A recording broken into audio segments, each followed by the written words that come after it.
Assalamualaikum warahmatullahi wabarakatuh. Pada video yang kedua ini, Ibu akan melanjutkan pembahasan tentang termokimia. Dalam hal ini, yang akan dijelaskan adalah tentang persamaan termokimia. Nah, persamaan termokimia ini adalah persamaan kimia yang dilengkapi dengan tanda fasa dan harga delta H dituliskan langsung setelah persamaan kimia. Nah, tanda fasa di sini di kelas 10 kan sudah dipelajari ya tentang persamaan kimia. Tanda fasa zat itu ada yang wujudnya padat, biasanya disimbolkan dengan S atau solid. Liquid atau cairan itu adalah L, ada yang wujudnya gas, G, dan aki ya, aqueous. Nah, selanjutnya dalam persamaan termokimia ini ada hal-hal yang harus diperhatikan ya. Yang pertama, bahwa persamaan termokimia ini harus dilengkapi dengan tanda fasa zat yang terlibat karena nilai perubahan entalpi itu tergantung dari fasa zat tersebut. Kemudian yang kedua, untuk persamaan reaksi kimia yang sudah setara ya, untuk reaksi persamaan termokimia yang sudah setara, koefisien reaksi bukan saja menunjukkan perbandingan mol, tetapi sudah menyatakan jumlah mol. Kemudian yang ketiga, bila persamaan termokimia ini dibalik, nanti ingat ya, tanda delta H-nya juga harus dibalik. Misalnya, asalnya delta H-nya positif, kalau dia dibalik berarti nanti jadi negatif. Atau bila persamaan termokimianya nanti dikalikan X, delta H-nya juga harus dikalikan X. Misalnya persamaan termokimianya dikalikan 2, berarti nanti nilai delta H-nya harus dikalikan 2. Begitu juga dengan kalau persamaan termokimia itu dijumlahkan, maka nanti delta H-nya harus dijumlahkan juga. Nah, ini adalah contoh dari persamaan termokimia ya. Reaksi adalah reaksinya CH4 ditambah dengan 2O2. Ini fasanya gas ya, ini semuanya gas. Fasanya kemudian menjadi CO2 dan 2H2O. Nah, ciri dari persamaan termokimia ini tertuliskan delta H-nya di sini. Delta H-nya di sini bernilai negatif, artinya reaksi ini berlangsung secara eksoterm, artinya dia melepas kalor dari sistem ke lingkungan. Kemudian ini satuannya adalah kilojoule per mol. Nah, kemudian seperti yang sudah dijelaskan sebelumnya bahwa koefisien reaksi, nih yang ini CH4, kemudian ini O2 itu ada 2, kemudian CO2-nya 1, H2O-nya 2. Nah, itu koefisien reaksi ini menunjukkan jumlah molnya yang terlibat ya. Jadi dari persamaan termokimia ini bisa dijelaskan, ini artinya reaksi 1 mol gas metana dengan 2 mol gas oksigen. Nah, ini 2 mol itu dari koefisien reaksi yang ini, 2 mol oksigen. Sedangkan 1 mol gas metana ini karena di sini tidak tertulis, berarti nilainya 1. Nah, dengan 2 mol gas oksigen membebaskan kalor sebesar 202,3 kJ per mol. Karena di sini delta H-nya standar, itu artinya untuk yang tanda ini menunjukkan bahwa ini adalah perubahan entalpi standar. Itu artinya diukur pada suhu 25 derajat Celcius dan tekanannya 1 atm. Nah, kemudian sesuai yang sudah dijelaskan tadi bahwa jika reaksi dikalikan X, nah ini contohnya untuk reaksi ini dikalikan 2. Ini terlihat perbedaannya yang awalnya 1, kemudian di bawah ini koefisiennya 2. Berarti itu kan dikalikan 2. O2-nya juga kalikan 2 menjadi 4. Kemudian CO2-nya dikalikan 2. Dan H2O-nya menjadi 4 koefisiennya. Nah, ini maka delta H-nya pun harus dikalikan 2 sehingga nilainya menjadi 1604,6 kJ per mol. Nah, sekarang bagaimana kalau reaksi itu dibalik? Nah, seperti ini. Yang awalnya CO2 dan H2O ini adalah sebagai produk, kemudian CH4 dan O2-nya asalnya sebagai reaktan, maka sekarang posisinya dibalik.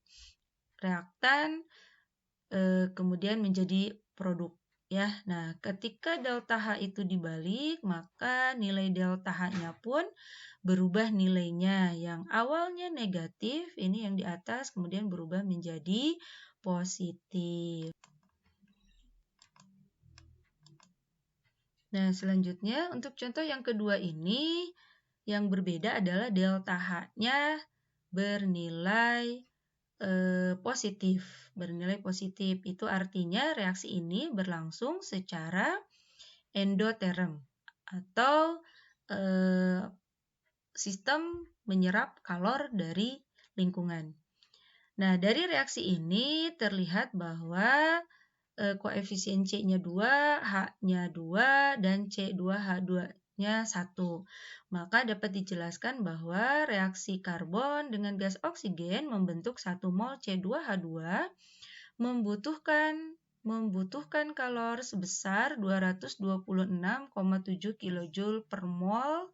Ini karena pada standar jadi suhunya 25 derajat Celcius dan tekanannya 1 atm. Nah, untuk menunjukkan bahwa reaksi itu berlangsung secara endoterm, maka di sini kalimatnya adalah membutuhkan. Maaf ini kurang H-nya. Membutuhkan kalor. Itu menunjukkan bahwa reaksi berlangsung secara endo. Nah, kalau reaksinya berlangsung secara ekso, biasanya kalimat yang digunakan atau kata yang digunakannya adalah melepas kalor atau membebaskan kalor, seperti itu. Nah, untuk yang selanjutnya adalah perubahan entalpi standar ya, jenis-jenis perubahan entalpi standar. Nah, di sini yang pertama adalah perubahan entalpi pembentukan standar atau disimbolkan dengan delta HF. Delta HF atau dari formation ya. Nah, entalpi pembentukan standar ini adalah perubahan entalpi pada pembentukan 1 mol senyawa dari unsur-unsurnya. Nah, ini yang harus kalian ingat adalah bahwa perubahan entalpi pembentukan adalah pembentukan 1 mol senyawa dari unsur-unsurnya. Jadi harus ditekankan dari unsur-unsurnya pada keadaan standar ya. Ingat keadaan standar itu suhunya 25 dan tekanannya 1 atm. Nah, ini contoh soal yang sudah ditampilkan di sebelumnya ini pembentukan dari gas etuna ya. C plus H2 menjadi C2H2. Nah, ini C2H2 itu adalah senyawa dan senyawa ini terbentuk dari unsur-unsurnya yaitu C. Kalau C itu dia monoatomik ya, berdiri sendiri, sedangkan H itu harus diatomik. Jadi bukan H tapi harus H2 diatomik. Nah, ini membuktikan bahwa pembentukan itu berasal dari unsur-unsurnya yaitu C dan H2. Karena H itu tidak berdiri sendiri, harus diatomik, maka dituliskannya H2. Delta HF-nya itu adalah positif 226,7 kJ per mol. Artinya ini berlangsung secara endoterm. Oke, untuk yang selanjutnya adalah perubahan entalpi penguraian standar. Perubahan entalpi penguraian standar atau delta HD dari disosiasi ya, disosiasi. Nah, ini perubahan entalpi penguraian adalah perubahan entalpi pada penguraian 1 mol senyawa menjadi unsur-unsurnya. Kalau tadi pembentukan 1 mol senyawa dari unsur-unsurnya. Kalau penguraian kebalikannya. Penguraian 1 mol senyawa menjadi unsur-unsurnya. Jadi kalau reaksi yang tadi kita balik. Jadi C2H2 maka terurai menjadi unsur-unsurnya yaitu C plus H2. Nah, jadi penguraian ini adalah kebalikan dari pembentukan. Seperti yang sudah dijelaskan di awal bahwa kalau dibalik reaksinya, maka delta H-nya harus berubah tandanya.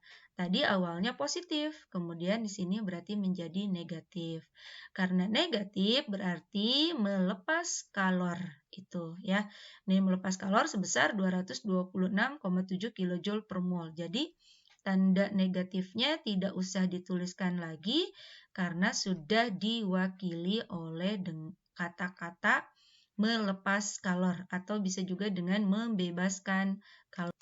Nah, perubahan entalpi standar yang selanjutnya adalah perubahan entalpi pembakaran standar, delta Hc atau combustion ya. Nah, ini adalah perubahan entalpi pada pembakaran sempurna 1 mol unsur atau senyawa pada keadaan standar. Contohnya kita ambil yang sudah dijelaskan di awal yaitu adalah pembakaran gas metana. Ini cirinya adalah mengandung gas oksigen. Jadi kalau pembakaran itu cirinya ada oksigennya. Hasilnya, nah itu CO2 dan H2O. Nah ini perlu kalian ingat juga bahwa untuk pembakaran senyawa hidrokarbon, ketika nanti diminta menuliskan pembakaran senyawa hidrokarbon, apapun itu pasti reaksinya adalah plus oksigen dan hasilnya adalah CO2 plus H2O. Kemudian kalian tinggal menyetarakan reaksi tersebut. Jumlah atom C dengan jumlah atom O dengan jumlah atom H di kiri dengan di kanan harus sama. Misalnya untuk CH4 ini C-nya kan 1 ya. Berarti CO2-nya di kanan juga harus 1. Nah, yang berbeda adalah H. H di kiri itu 4, sedangkan di kanan itu H-nya 2. Maka di sini diberi koefisien 2, dikalikan 2, maka jumlahnya jadi 4. Sehingga jumlah oksigennya di sebelah kanan kan ini 2 dari CO2, kemudian dari H2O adalah 2, sehingga berjumlahnya 4, maka O2 di sebelah kiri harus dikalikan 2. Seperti itu ya. Jadi ingat, kalau nanti diminta menuliskan persamaan reaksi pembakaran untuk senyawa hidrokarbon, maka kalian wajib bisa menuliskan, wajib tahu bahwa reaksi pembakaran untuk hidrokarbon itu pasti nanti plus O2 hasilnya CO2 dan H2O. Kemudian silahkan disetarakan. Nah, untuk yang selanjutnya, perubahan entalpi yang selanjutnya adalah perubahan entalpi standar. Ada yang pelarutan, ya ini pelarutan standar, solution, atau juga ada perubahan entalpi netralisasi. Nah, untuk entalpi netralisasi ini biasanya untuk reaksi antara asam dan basa. Nah, asam dan basa nanti akan kita pelajari di semester 2. Demikianlah untuk video yang kedua ini dicukupkan sampai di pembahasan jenis-jenis entalpi standar. Tanyakan ke Ibu langsung, biasanya adalah pembahasan tentang soal-soal yang biasanya berhubungan dengan materi ini. Untuk itu, materi yang video pembelajaran yang kedua ini Ibu cukupkan sampai di sini. Terima kasih. Terima kasih kalian sudah menyimak dengan baik, dengan bersungguh-sungguh, dan mudah-mudahan bisa dipahami. Wassalamualaikum warahmatullahi wabarakatuh.